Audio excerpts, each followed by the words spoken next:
Welcome. You're listening to Sports Econ 101, the show where we discuss sports topics from a business perspective. I'm your host, Edward Brown, along with my co-host, Vern Glenn of CBS affiliate KPIX TV in San Francisco, and Russell Jackman. At each commercial break, we're going to ask a sports trivia question. And today, I decided to go for a specific year, 2007 NFL season. Okay, at least I was around for that. That's right, exactly. I figured, you're the young man in the group. We weren't going to go back to the 30s or 40s or something. You have already. So. I've got a few of those.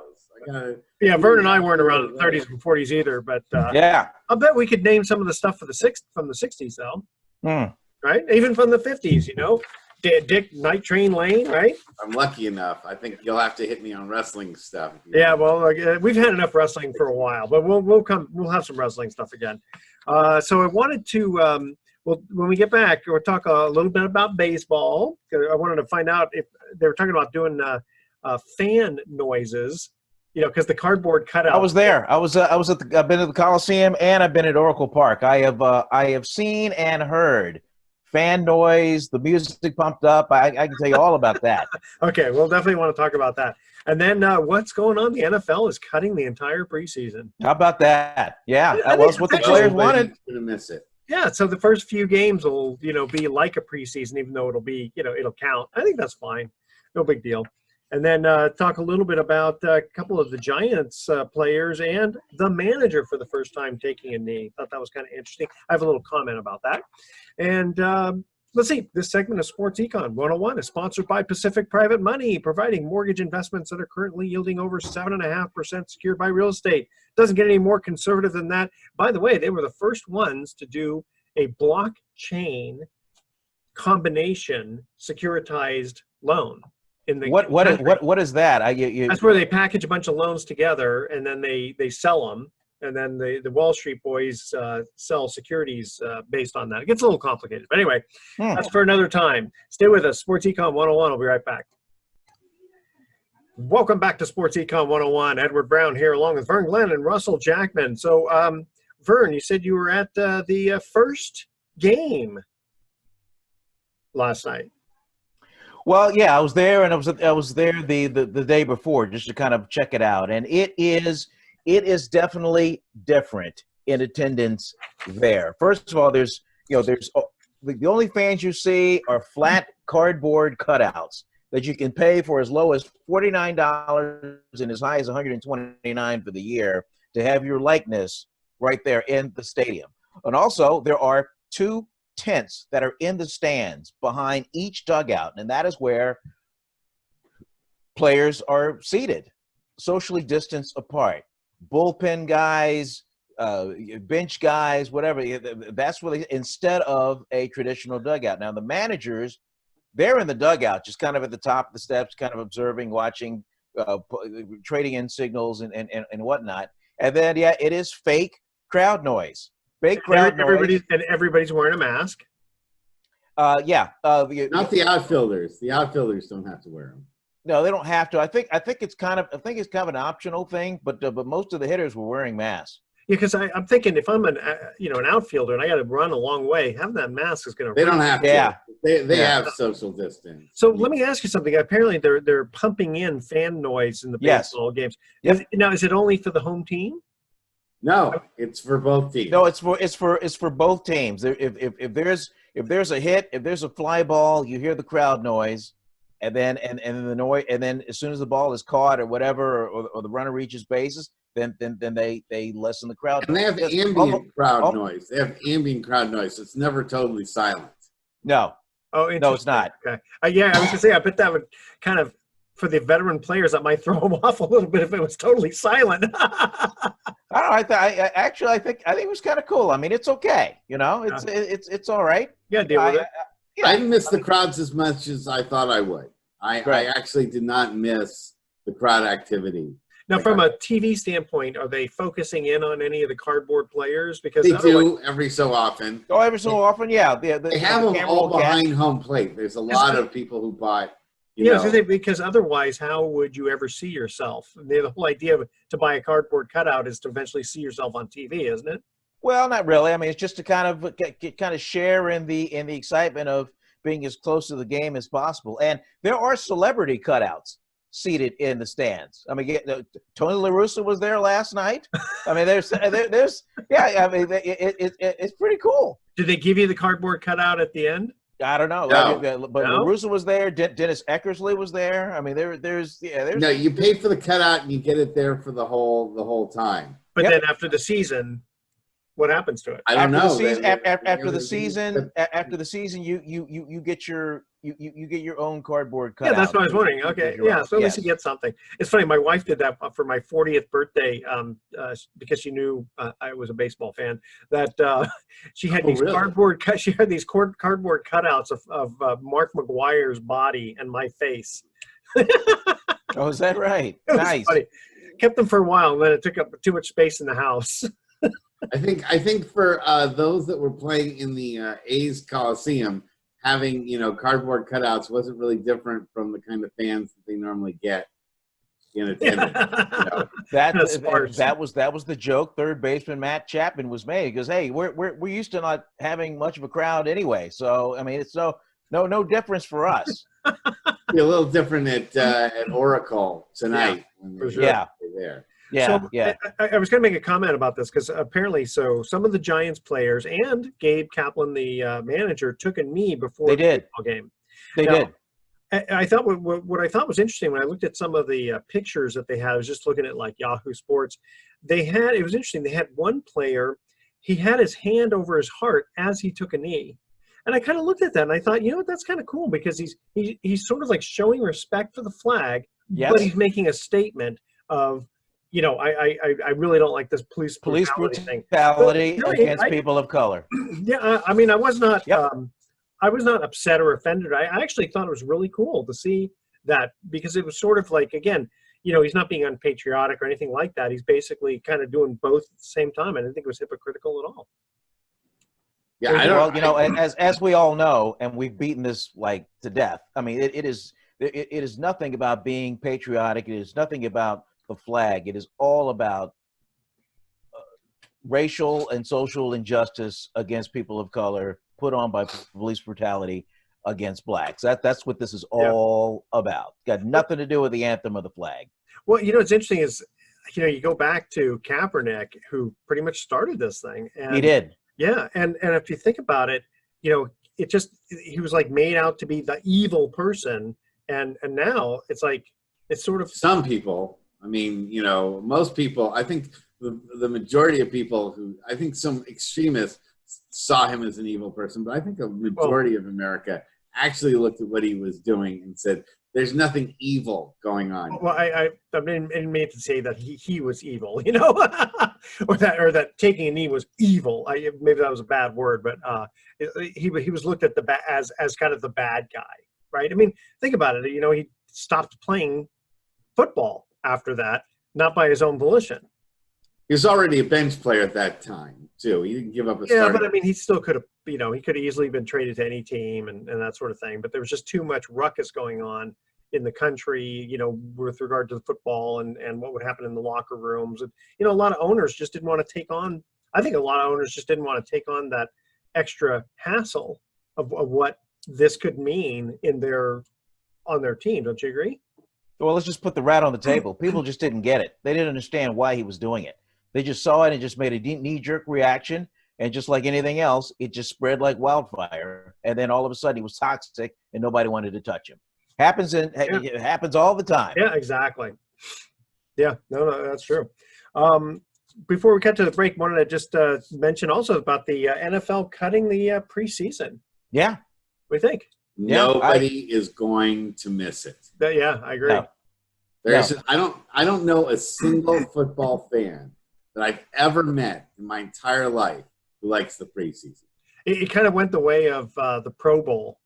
I mean, just years ago we would watch it, and then it would be like, I don't know, just this doesn't have the same panache, The Pro Bowl, at least, is already over. So people have had enough football. The reason why preseason, it's almost like having to peel off a really difficult wrapper of a candy bar before you can bite into it. It's like something that when you get one of those things that's boxed in one of those clamshell packages that you have to Oh, yeah. a machete and a chainsaw to try to open up. I mean, you want to get to the thing inside, but you have to get through this very complicated and overbearing, packaging to get into it. And nobody likes 4 games. 4 games, especially because it's well acknowledged that the 4th game is on purpose a garbage game with nobody putting any starters in, or they put the starters in for 35 seconds and then they're gone, and you only see the water boys and whoever else. Yeah, but you still gotta figure that some of these guys are still kind of fighting. What happened? Oh, he froze. Oh, what's that? Hello. Yeah, What happened to him? I can see you. Yeah, it kind of froze a little bit, but I can see it. I mean, you got to think that these guys they're still fighting for a position. They want to kind of show that they got talent. Guys, it's a terrible game, and nobody wants to watch. They still have talent. Guys are fighting, but nobody's watching. All right, here's our first trivia question. Talking about the NFL 2007 season. The New England Patriots had one of the greatest seasons in NFL's history, becoming the first team to finish a regular season at 16-0. However, the Miami Dolphins nearly became the first team to go winless in a season since the 1976 Tampa Bay Buccaneers, going 1-15. Which team did the Dolphins beat? Ooh, that's I know that. I know that answer. Really? Oh, yeah. Because I remember the Bears almost had undefeated season, and it was the Miami Dolphins who knocked them off in '85. The 49ers almost had an undefeated season, too. And they almost had one, too. So basically what we're looking at is in 2007, Miami Dolphins nearly became the first team to go winless in a season since the 1976 Tampa Bay Buccaneers. They're going 1-15. Which team did the Dolphins beat? Don't touch that dial. Sports Econ 101. We'll be right back. Mm-hmm. Welcome back to Sports Econ 101 one more time. I'm Edward Brown, your host, along with Vern Glenn and Russell Jackman. Our first trivia question. The New England Patriots had one of the greatest seasons in NFL history, becoming the first team to finish a regular season at 16-0. Talking about the 2007 season. However, the Miami Dolphins nearly became the first team to go winless in a season since the 1976 Tampa Bay Buccaneers, going 1-15. Which team did the Dolphins beat?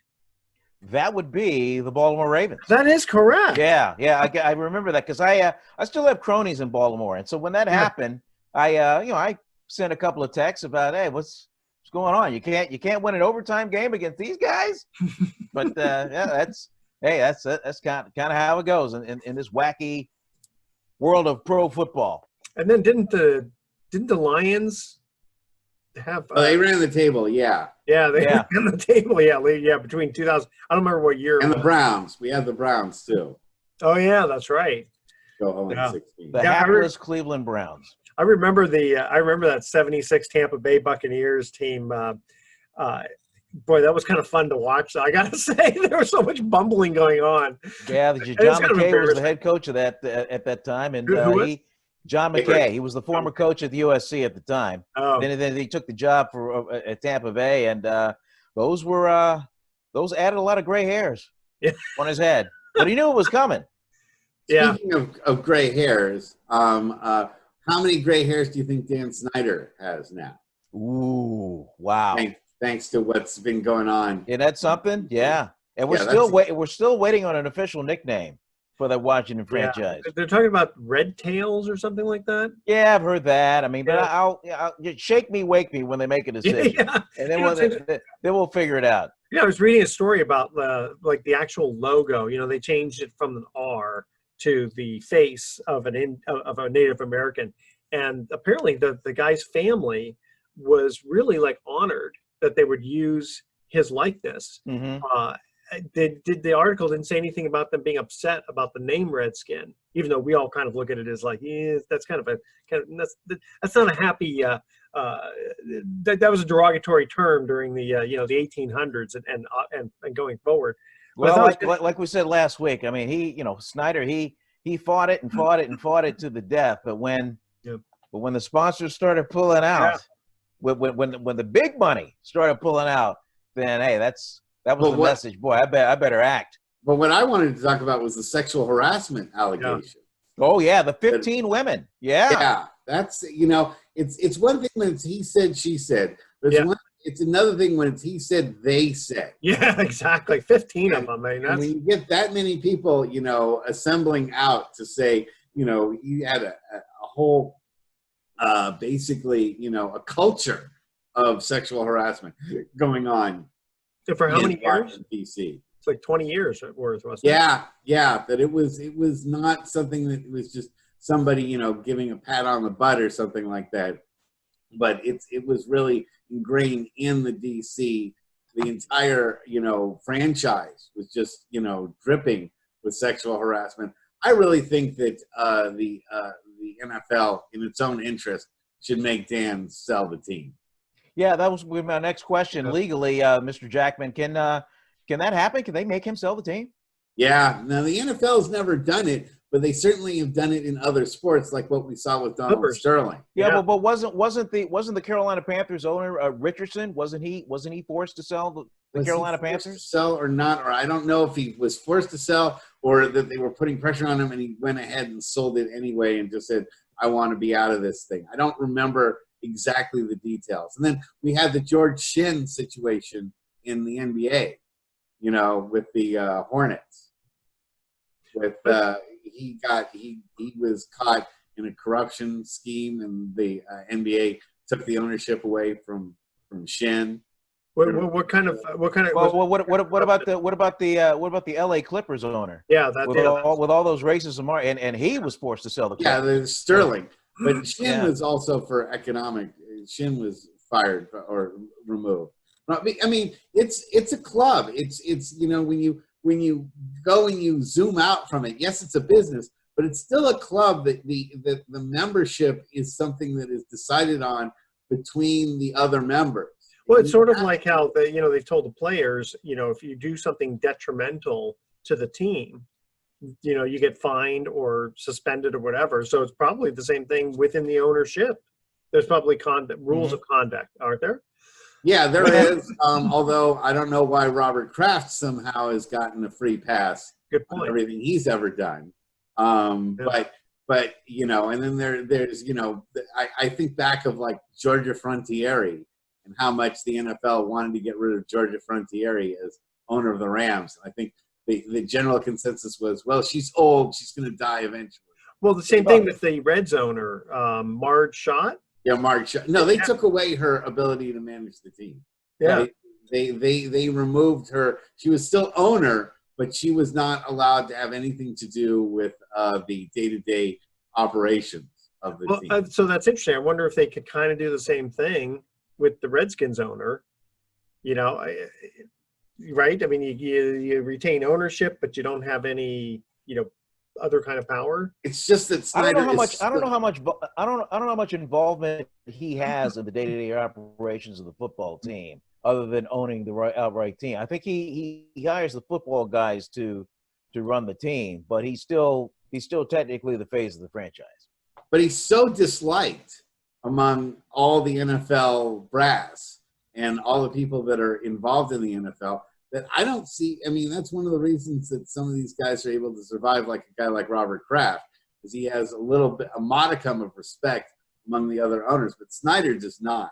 And I would be surprised if he's at least able to. They don't do like what they did with Georgia Frontiere, which is take away Marge Schott and take away his management of the team and just say, okay, you can still own it, but we don't ever want to see or hear your name involved. Yeah. I mean, I got to think that they all have to be billionaires, don't they? No. Davis is not a billionaire. Mark Davis is not a billionaire? He is not. He's Mark Davis, he's a millionaire. Oh, no. No, it's Kraft, it's Jerry Jones, it's Arthur Blank, all those guys. Those are billionaires with a B. Really? It's funny because I would have thought that, you'd have to be pretty close to a billionaire to own a team. No, that's one of the reasons why Davis went with moving the team to Las Vegas, which, by the way, my friend and I were talking about last night. Has there ever been a worse time to move a team to another location than the Raiders have chosen to move to Las Vegas? Because of the virus? Yeah. Well, yeah, but nobody, I mean, You're nobody moving knew to at a the new time. stadium. You're moving to a new stadium that nobody can attend. Yeah, How, but I mean, what are you gonna do? The wheels are already in motion, right? How do you stop that? I mean, yeah, how do you obviously stop they didn't that? know the virus was coming. Obviously, Right. No, they didn't know the virus is coming, but they built this. First of all, they should have moved a couple of years ago prior to this. That is the Raiders' fault. That they, fooled around with saying, "Oh, we're staying, we're going, we're staying, we're going, we're staying, we're going." Now we're going to go. Well, because they took those 2 years off and didn't move there, now they're going to move to a stadium, a brand new stadium, and the only people that are going to be in the stadium are going to be the Raiders. Nobody else is going to be there. I mean, yeah, but eventually, like you said, they've already paid for it, probably, right? Or Oh, they yeah, couldn't, they paid they couldn't have stopped it. And maybe it was just a ploy a couple of years ago to, try to get leverage. yeah. But now it's the real thing, and they're going to walk into a stadium, a brand new stadium, and have no fans in attendance. You might as well have built yourself, just a high school, field. It's funny, this reminds me, back when the Great Recession was going headstrong, and everybody was upset with AIG because they basically said, "Listen, if you don't bail us out, the whole country's going to suffer on this." When you right? say Great Recession, I'm going to say which one? Well, the one from 2007-8. Okay, back in the old days. And so the thing is, what ended up happening was, I think I'm going to say 2009, they had like some big junket party type of thing after they got bailed out, going to Vegas and having a convention and that sort of thing, and people were outraged. And what AIG their timing of stuff was really kind of poor, because they probably should have said, you know what, out of respect for everything, we're not going to go. But what had happened was they paid for that 2 years before the recession. You can't just plan something in a week for that many people at a big party, right? You got to plan this stuff a couple of years ago and pay for it.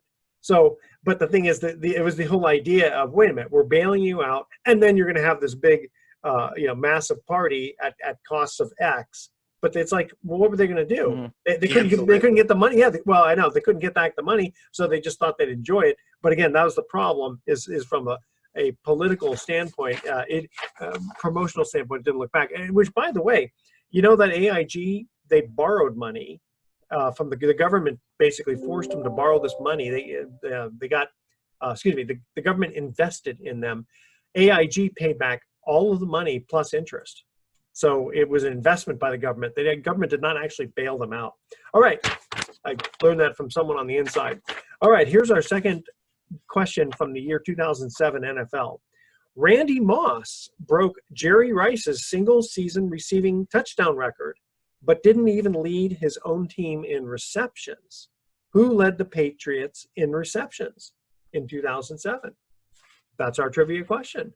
Email edward@sportsecon101.com the answer to that question, and stay with us, because you're listening to Sports Econ 101 with Edward Brown, Russell Jackman, and Vern Glenn. We'll be right back. Welcome back to Sports Econ 101. Edward Brown, Russell Jackman, Vern Glenn, we're all here. Second trivia question. The 2007 NFL season, Randy Moss broke Jerry Rice's single-season receiving touchdown record, but he didn't even lead his own team in receptions. Who led the Patriots in receptions? All right, just a wild guess. Rob Gronkowski? No? Wes Edelman? Welker? Yes, Wes Welker. Wes Welker, okay. Yep. Very All right. good. All right. So you were starting to talk off air about Mark Davis's net worth being how much? Yeah, well, in 2015, this is from the Sports Econ 101 crack staff research department. It says he was worth $500 million in 2015. So you figure, well, 5 years later, he's probably a little north of that. But he's still a multi-millionaire with an M. Not in the billionaires club yet. So I'm going to ask you a trivia question that I asked a few years ago. What sport costs the most money to own? In other words, it has the most billionaires. I guess that's better, the question, because you pretty much have to be a billionaire to be in the sport. Soccer? No. I mean, you may not consider it a sport. I don't know, polo, No, well, that would be a good one too. No, Got it. thoroughbred racing. close. Formula One racing. Yeah, that's a when those cars get hit. I mean, I don't know how much each car costs, but That just the is kind of tires alone. surprising when you think about like a football team with 49 players on it. Yeah. That a Formula One racer would cost more than Yeah. Tom Brady and his $40 million a year salary that he. Yeah, well, but those cars are like 7 figures. I mean, those cars are a lot. Yeah, and then I'm sure they don't drive them from San Francisco to Indianapolis. They have to transport them, and I don't know how much those guys get paid. I actually have been on the road where seeing Formula One racers are on the trailer. I've actually driven past one that was being transported. Really? To Sears, yeah, to Sears Raceway. Yeah, they and in NASCAR, it's a similar deal. Once that race is over, I mean, they have multiple cars in the 18-wheel truck, and then it just goes to the next destination. Now, if the next destination is a road course instead of an oval, then there's already there's a special car for a road course there too. So it's different cars for different needs according to the type of track. And they travel with a huge entourage, so that part is unbelievable that it is pretty expensive. And do you know why they always go left on those oval tracks? As well, the road course is left and right turns, but on an oval course, it's a bunch of left turns. Yeah, it's only left, left. And the reason is because the steering wheel is on the left-hand side. So if you crash, you're going to crash, generally speaking, against the wall on the passenger side. So a little less potential injury. I thought that was kind of neat. Except when it's in Europe. What's that? Except when it's in Europe and the wheel's on the other side. Well, not for racing, unless then they go right. Yeah. I wonder if they do that. I haven't thought about that, like a Le Mans type. Yeah. Did you guys see the movie with Ferrari versus Ford versus Ferrari? No, I haven't seen Ford versus Ferrari. That was a very good movie. Yeah, I enjoyed true story too. Yeah, Matt Damon and Christian Bale, right? Yes. Yeah. Christian Bale, he dropped a ton of weight for that role to play that driver. It's funny though. He's always seemed kind of lanky, hasn't he? No, boy. When he played Batman, that dude Batman, was yeah. But I guess I was thinking of what was the movie where? And then in that, it's not the Italian Job, but it's a movie like that. He bulked up for that one. He got he got like well over 200 pounds. And then in one role, I think he lost a ton of weight, called The Machinist. He lost so much weight that he was actually in danger of killing himself. Wow. I mean, it's like Tom Hanks when he did Castaway. He gained a bunch of weight to do the after thing, and then then boy, it's amazing how. I mean, he was like 50 pounds or something. Yeah. I gotta get method acting. It's always that's always the toughest part. By the way, I wanted to ask you guys what you thought about another thing that we haven't brought up is the NBA return, and I'm shocked with how many players are coming into the camps that already have COVID. They somehow in the off season they've been running around getting COVID like crazy. Yeah. And I've been wondering, what have they been doing all this time? It's obvious they haven't really done a lot of quarantine. No social distancing. Right? And then the other thing that I thought was kind of interesting was that the NBA. I mean, it's kind of a known secret that the NBA did what it did with its crazy playoff scheme and all that, and how it has the regular season finishing and all that other stuff. A lot of it was done to include Zion Williamson. That the NBA was Zion crazy. Well, he's the new it boy. Yeah, exactly. He's the new it boy. And yet then Zion goes and leaves quarantine to take care of some personal matters. So just when they bent over backwards to do everything for Zion, he goes and leaves the quarantine. And I mean, I'm just wondering if the NBA. Yeah, but if you're gone for more than 4 days, then you have to test negative twice before you can re-enter the bubble. And speaking of that, they just did NBA testing for COVID just within the last couple days, and no one tested positive. Except for Harrison Barnes. She's still playing? As we tape this show yesterday, there were no positive tests.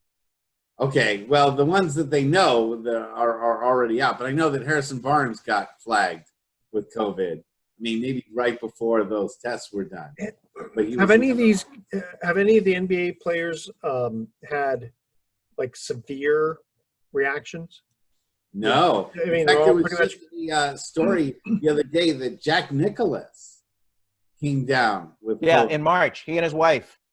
Yeah, and that he said he had a sore throat and felt a little bit woozy, and he's in his 80s. Yeah, and he survived. So it's very weird, how COVID affects some people and nearly kills them, even younger folks. Yeah, and that some folks, like a guy like Jack Nicklaus, you would think, oh my God, if he got COVID, that'd be a death sentence. Yeah, mm-hmm.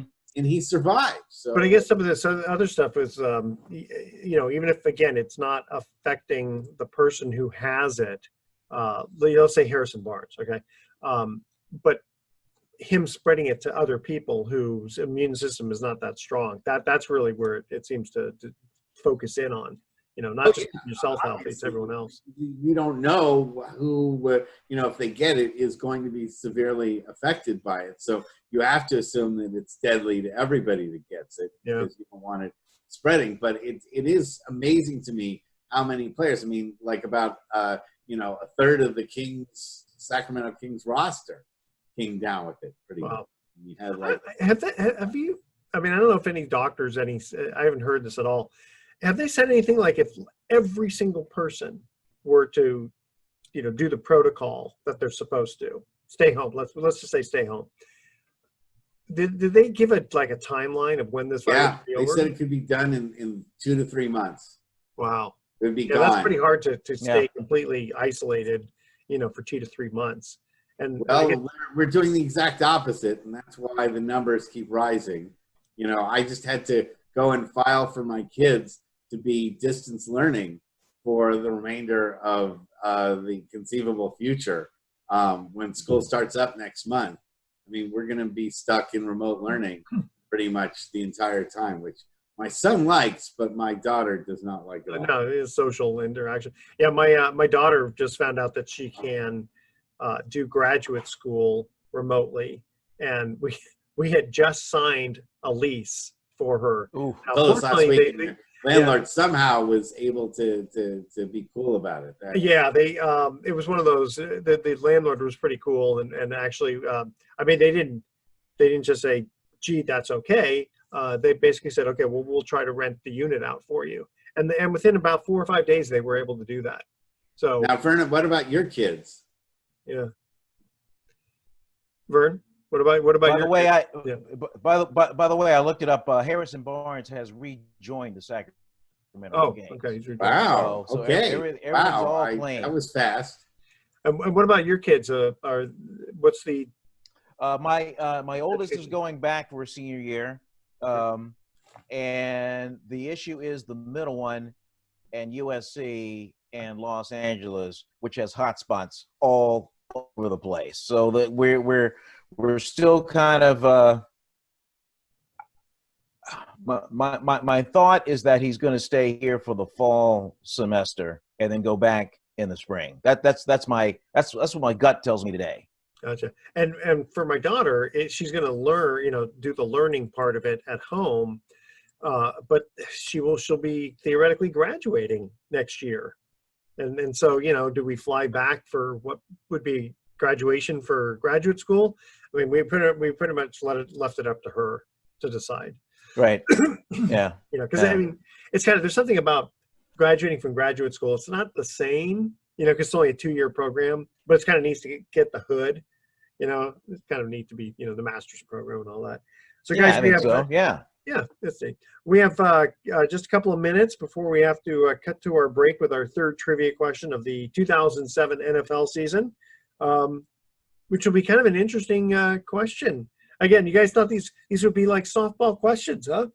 2007, it's like right in the back of your mind. 13 2007. That was the last year of Barry Bonds in Major League Baseball. That was that was it. Yep. You remember that part? Oh yeah. I'll never forget that. And speaking of sports, and I know we got a little time to kill. What do you guys think about these high school sports now being shut down for the fall and moved to the spring? State of California, CIF, all fall sports are now going to be moved to the spring, following suit of the state of Virginia, and I believe there's one other state that's also done the same thing. So instead of a 3-season full of sports, it's going to be 2 seasons now. I don't have a problem with it. The kids want to play. And yeah, maybe there's certain sports that like football would be better in the fall to time rather than when it gets a little bit hotter. But yeah, the kids are resilient. But it is going to be interesting because there's going to be a glut. I mean, it's been a while since you've had to take your kids to sports stuff. But for parents of 2 kids like myself, the idea of then having like all their sports are going to be pushed into like one thing. Or one of the kids plays both 2 sports. Yeah, if you're a 2-sport star, yeah. What about that? Yeah. Okay. All right, here's our third trivia question. 2007 was a record-breaking year for Brett Favre, breaking Dan Marino's records for completions, attempts, and touchdowns in a career. Whose career interceptions record did Brett also break? So that one was not the good one. Career interceptions as a quarterback. All right, and is this quarterback a Hall of Famer? The record holder for interceptions. I think so. Let's put it that way. It's not like an automatic. All right. Okay. Stay with us. Sports Econ 101. We're going to be right back with some closing comments. Welcome back to Sports Econ 101. Last time for today, I'm Edward Brown, your host, along with Vern Glenn and Russell Jackman. Third trivia question. 2007 was a record-breaking year for Brett Favre, breaking Dan Marino's record for completions, attempts, and touchdowns. All good things in a career. But whose career interceptions record did he also break? That's not so good. Ooh, wow. I'm just going to throw one out there, and I'm going to say Vince Ferragamo. No. This guy played for a really long time. Well, she's what? Not Joe Namath. Nope. Not Jim Kelly. Nope. He played not in Fran Tarkington. No, but he played during Fran Tarkington and Steve DeBerg. No, that would have been a good guess too. George Blanda. George Blanda. Wow. That's a good one. Yeah, 277 interceptions. Favre had 288. Is Blanda in the Hall of Fame? Yeah, he is. He is? Okay. And going back, I mean, he's pre-NFL. I mean, George Blanda was a great AFL with the Houston Oilers. Yeah. And a great kicker. Right. And a kicker, yeah. Yeah, he's one of those guys for the Raiders. I mean, he would do the 2-minute drill, drive in a field goal range, and kick the winning field goal. How about that? Great. I like watching. He had so many points as a quarterback. Yeah, exactly, and a kicker. Yeah. All right, guys. Here's our thoughts for the day. When you clean out a vacuum cleaner, you become the vacuum cleaner. You ever thought about that? And you don't suck it out. That's that's true. And the quickest way to double your money is to fold it in half and put it back in your pocket. There we go. That's the best that is the financial advice you should be, giving every week to our listeners. I thought you liked that. All right, tune in next week to Sports Econ 101. We're going to be discussing sports topics from a business perspective and asking more sports trivia questions. Thanks for listening. On behalf of our team, I'm your host, Edward Brown. We'll see you next week. Adios, America. So long.